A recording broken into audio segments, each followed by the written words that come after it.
अस्सलाम वालेकुम दोस्तों। सोप सीरियल दौलाब जे ईंदड़ नई एपिसोड में छा थींदो ऐं छा थियण वारो आहे इन जी तफ़सीलात ॼाणण लाइ जेकॾहिं अव्हीं असांजे चैनल ते नवां आहियो त महिरबानी करे असांजे चैनल खे सब्सक्राइब कंदा जीअं हर ईंदड़ नई ख़बर जल्द खां जल्द अव्हां ॿारनि ताईं मुहैया थी सघे।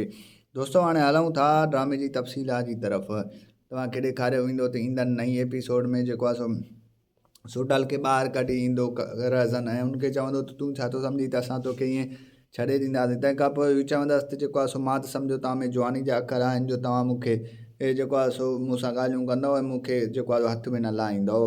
बहरहाल तव्हां त वॾा बेकार माण्हू आहियो। ऐं होॾो वरी तव्हांखे ॿुधाईंदा हलूं त जेको आहे सो मंसूर खान वटि ककर वेंदो ऐं हुन सां ॻाल्हियूं करे ईंदो ऐं उनखे चवंदो त हाणे तूं मूंखे जेको आहे सो मुंहिंजी भेण आज़ादु कराए ॾे। मुंहिंजी भेण जेको आहे सो मुराद वारनि वटि क़ैद आहे। तंहिंखां पोइ हुनजी भेण त उहो जेको आहे सो आज़ादु करे ॾींदो। बहरहाल फ़िलहालु त मुराद खे बि ख़बर न आहे त उन्हनि जी भेण किथे आहे।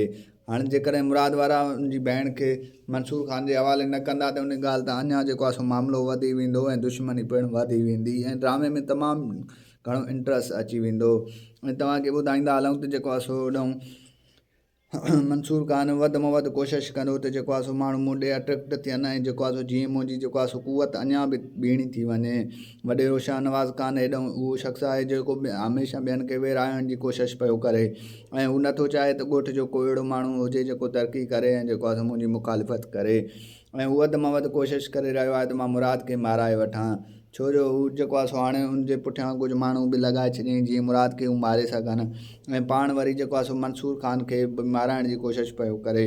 हक़ीक़त इहा आहे त हिन जे वस जी ॻाल्हि न आहे जो हीउ मंसूर खान खे माराए सघे। दोस्तों अव्हांखे मुंहिंजो रिपोर्ट कीअं लॻो कमेंट सेक्शन में पंहिंजो राय ॾींदा। वठंदासीं इजाज़त, मिलंदासीं नए वीडियो में। रखंदा पंहिंजो ख़्यालु, ॾींदा इजाज़त। अल्लाह हाफ़िज़।